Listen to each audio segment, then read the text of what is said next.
बिस्मिल्लाहिर्रहमानिर्रहीम। अस्सलाम वालेकुम दोस्तों, आज की वीडियो में हज़रत इमाम हुसैन रज़ी अल्लाह तआला अन्हु की शहज़ादी सैयदना सकीना की शहादत बयान करूँगा और इस वाक़े में आपको ये भी बताया जाएगा कि हज़रत इमाम हुसैन रज़ी अल्लाह तआला अन्हु का कटा हुआ सर हज़रत सकीना के बुलाने पर किस तरह खड़ा हुआ और हज़रत सकीना के पास आ गया। दोस्तों, तारीख़ में किसी भी उम्मत के लोगों ने अपने नबी की नवासियों के साथ ऐसा जुल्म नहीं किया होगा जो जुल्म सैयदना सकीना हज़रत इमाम हुसैन की 4 साला शहज़ादी पे किया गया। करबला से लेकर शाम तक बीबी सकीना पर मुसलमानों ने हर तरह का जुल्म किया। हज़रत इमाम हुसैन रज़ी अल्लाह तआला अन्हु फरमाते हैं, मुझे वो घर अच्छा नहीं लगता जहाँ सकीना और उम्मे रुबाब ना हो। दोस्तों, जब मैदान करबला में इमाम हुसैन रज़ी अल्लाह तआला अन्हु यजीदों से लड़ने के लिए तन्हा रह गए और सब शहीद हो चुके थे, तब इमाम हुसैन रज़ी अल्लाह तआला अन्हु जुलजना पर सवार हुए और जुलजना को कहा, चलो, तो जुलजना आगे ना बढ़ा। हज़रत इमाम हुसैन रज़ी अल्लाह तआला अन्हु नीचे उतर कर देखते हैं कि सैयदना सकीना जुलजना का पैर पकड़कर कह रही हैं कि ऐ जुलजना, मेरे बाबा को ना लेके जा, जो भी उस पार गया वापस लौट कर नहीं आया। फिर वो अपने बाबा से लिपट कर रोने लगती हैं। इमाम हुसैन रज़ी अल्लाह तआला अन्हु अपनी शहज़ादी को प्यार करते हैं और बच्ची को सैयदना ज़ैनब के हवाले करते हैं। जब हज़रत इमाम हुसैन रज़ी अल्लाह तआला अन्हु रुखसत हुए तो तमाम ख़वातीन रोने लगती और क़यामत का समा छा गया। उसके बाद हज़रत इमाम हुसैन रज़ी अल्लाह तआला उन्होंने बहुत बहादुरी से जंग लड़ी और उनकी ताकत को देखकर यजीदी लश्कर 10 मील पीछे हट गया। फिर जब हुसैन रज़ी अल्लाह तआला अन्हु ज़ख्मों से चूर हुए, जुलजना पर सवार थे, उनको गैब से आवाज़ आई, पलट आ ए नफ्से मुतमइन्ना, पलट आ, ए हुसैन मैं तुझसे राज़ी हूँ, तू भी मुझसे राज़ी हो जा। अल्लाह ताला के हुक्म की ही देर थी कि हज़रत इमाम हुसैन रज़ी अल्लाह तआला अन्हु ने जुलजना को म्यान में रख दिया। फिर यजीदी लोगों ने एक साथ हमला कर दिया और सनान इब्ने अनस ने एक ऐसा नेज़ा मारा जिससे इमाम हुसैन जुलजना से ज़मीन पर आ गिरे। आपके गिरते ही मैदान करबला में जलजला आ गया, दीवार काबा बैठ गई। दूसरी जानिब सैयदना सकीना रोती रोती उठ गई। उन्होंने बीबी ज़ैनब से पूछा कि मेरे बाबा कहाँ हैं। बीबी ज़ैनब ने रोते हुए बताया कि भाई जुलजना से गिरकर ज़मीन पर आ गए। सैयदना सकीना रोती हुई मुक्तल की तरफ गईं और रोते हुए लोगों से बाबा के बारे में पूछा। हर जानिब जजीज़ी लोग थे। एक जालिम ने पूछा, तुम्हारे बाबा का नाम क्या है? सैयदना सकीना ने कहा कि हुसैन। बस फिर इतने में ही उस जालिम शख्स ने तीर निकाल कर हुसैन रज़ी अल्लाह तआला अन्हु को दे मारा और बोला कि देखो, वो है तेरा बाप। सैयदना सकीना दौड़ते हुए अपने बाबा के पास गई और इमाम हुसैन के गले पर खंजर चलते हुए देख रही थी। शिमर मलऊन सैयदना सकीना को देखकर उनके सामने और ज़्यादा खंजर चलाने लगा। हुसैन रज़ी अल्लाह तआला अन्हु की गर्दन पर 13 ज़रबें लगाई। 4 साल की बच्ची अपनी आंखों के सामने अपने बाप को ज़िबा होते देख रही थी। उनकी शहादत के बाद यजीदी लोगों ने लाशों पर घोड़े दौड़ाने शुरू कर दिए, जख्मियों को आग लगा दी। सारे बच्चे इधर उधर बिखर गए। बीबी सकीना भी जलते हुए दामन से भागती हुई खैमे से बाहर आई और शिमर मलऊन ने उनके दोनों कानों से गुशवारे छीन लिए और इतनी बेदर्दी और इतनी बेरहमी से खींचे कि उनके कानों से खून बहने लगा और शहादत के वक्त तक आपने अपने कानों पर हाथ रखा हुआ था। फिर यजीदी लोगों ने अहले अरब को कैद कर दिया। सैयदना सकीना जब अपने बाबा की याद में रोती थी, शिमर मलऊन उनको तमाचे मारता था। इतने तमाचे मारता कि आपके चेहरे से खून निकलता था। काफिला रवाना हुआ, फिर अचानक बीच रास्ते में रुक गया। जिस नेज़े में इमाम हुसैन रज़ी अल्लाह तआला अन्हु का सर था, वो भी वहीं रुक जाता है।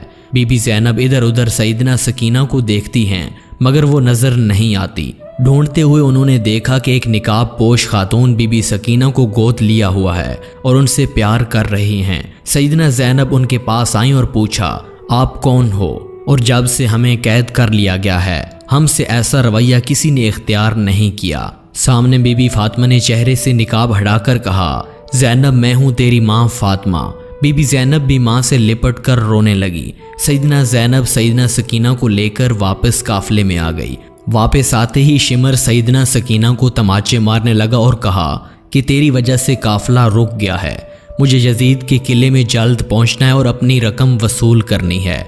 उसके बाद बीबी सकीना अपने चचा अब्बास को याद करते हुए रोने लगी और शिमर मलऊन ने बीबी सकीना को रस्सी के साथ ऊंट पर बांध दिया और उनको तमाचे मारते हुए कहा कि अब काफिला नहीं रुकेगा, यजीदी के किले पहुंचकर इनाम वसूल करूंगा اور حسین کے سر کو میں نے ہی قلم کیا ہے، اس لیے سب سے زیادہ مال و دولت مجھے ہی ملے گا۔ قافلہ یزید کے دربار شام میں پہنچ گیا۔ یزید نے پوچھا کہ یہ کون لوگ ہیں اور یہ چھوٹی بچی کون ہے؟ لوگوں نے کہا کہ یہ علی کی بیٹیاں ہیں اور یہ چھوٹی بچی حسین رضی اللہ تعالیٰ عنہ کی بیٹی ہے۔ ان ظالموں نے سیدنا سکینہ کو اس طرح رسی سے باندھا کہ وہ اپنے دونوں پیروں پر سیدھی کھڑی بھی نہیں ہو سکتی تھیں۔ دربار یزید میں کبھی ایک پیر اوپر اور دوسرا نیچے کرتی یا دوسرا اوپر اور پھر نیچے کرتی۔ یہ دیکھ کر یزید نے رسی کھولنے کو کہا۔ یزید بی بی سکینہ سے کہنے لگا، ہم نے سنا ہے کہ تمہارے بابا تم سے بڑا پیار کرتے تھے، اپنے بابا سے ملنا چاہو گی؟ پھر یزید نے دشت میں سے کپڑا اٹھایا اور حسین رضی اللہ تعالیٰ عنہ کا سر مبارک سکینہ کو دکھایا۔ استغفر اللہ استغفر اللہ۔ بی بی سکینہ روتے ہوئے آگے بڑھنے لگی کہ یزید نے کہا کہ ایسے نہیں سکینہ، آج میں تمہاری محبت کا امتحان لوں گا۔ تم بابا کو وہیں سے پکارو، دیکھتے ہیں کہ تمہارے بابا خود تمہارے پاس آئیں گے۔ بی بی سکینہ روتے روتے پکارنے لگی، بابا میری محبت کا امتحان ہے، میرے پاس آ جائیں۔ ان کے پکارنے کی ہی دیر تھی کہ سر حسین اٹھا اور بی بی سکینہ کی گود میں آ گیا۔ سیدنا سکینہ حسین رضی اللہ تعالیٰ عنہ کے رخسار پر رخسار رکھ کر رونے لگی۔ یزید نے اہل عرب کو دندان میں قید کرنے کا حکم دیا۔ زندان کے ایک گوشے سے پرندے آتے جاتے تھے۔ ایک دن سیدنا سکینہ نے اپنے بھائی امام زین العابدین سے پوچھا کہ یہ پرندے کہاں آتے جا رہے ہیں؟ سید سجاد نے فرمایا کہ میری بہن سکینہ، وہ اپنے گھر آتے جا رہے ہیں۔ بی بی سکینہ بولی، بھائی ہم کب اپنے وطن لوٹیں گے؟ اور پھر اپنے بابا کی یاد میں روتے ہوئے بے ہوش ہو گئیں۔ خواب میں اپنے بابا کو دیکھا، وہ بول رہے تھے کہ بابا آپ کو لینے آئے ہیں۔ بی بی سکینہ نے پوچھا، بابا آپ کہاں چلے گئے تھے؟ آپ کے جانے کے بعد شمر نے میرے گوشواری چھین لیے اور مجھے بہت تماچے مارے۔ بابا اب آپ مجھے چھوڑ کر مت جانا۔ حسین رضی اللہ تعالیٰ عنہ نے دونوں ہاتھوں کو کھول کر بولا، آ جاؤ میری بیٹی۔ بی بی سکینہ کی خواب سے آنکھ کھلی۔ بی بی سکینہ نے سب کو بتایا کہ مجھے بابا لینے آئے ہیں۔ یہ سنتے ہی زندان میں سب رونے لگے۔ سب بی بی سکینہ سے لپٹ کر رونے لگے۔ زندان میں رونے کی آوازیں آنے لگیں۔ ان کی آوازیں سن کر یزید نے وجہ پوچھی۔ ایک سپاہی بولنے لگتا ہے کہ وہ لوگ حسین کو یاد کر رہے ہیں۔ اچھا ٹھیک ہے، تم ایسا کرو کہ ان کو حسین کا سر دے دو تاکہ وہ رونا اور آوازیں نکالنا بند کریں اور میں سکون سے سو سکوں۔ سپاہیوں نے بھی یزید کا حکم مانا۔ سپاہی امام حسین رضی اللہ تعالیٰ عنہ کا سر لے آئے۔ امام حسین رضی اللہ تعالیٰ عنہ کا سر ملتے ہی سب رونے لگے اور پھر بے ہوش بی بی سکینہ کو جگایا اور سر ان کے پہلو میں رکھ کر اتنی دیر روتی اور روتے روتے دنیا سے رخصت ہو گئیں۔ اللہ تعالیٰ اور اہل بیت رسول ہی یہ بات جانتے ہوں گے کہ اس غربت کے دور میں اس زندان میں ان لوگوں نے سیدنا سکینہ کی قبر کیسے بنائی ہوگی۔ دوستو، یہ تھا حضرت سکینہ کی زندگی کا واقعہ، میدان کربلا کا واقعہ۔ اگر آپ کو پسند آیا ہو تو ویڈیو کو لائک اور ہمارے چینل کو ضرور سبسکرائب کیجیے گا، کیونکہ اس چینل پر آپ کو اسلامی واقعات سننے کو ملتے ہیں ایک اور ویڈیو میں۔ تب تک اپنا اور اپنے پیاروں کا خیال رکھیے۔ اللہ حافظ۔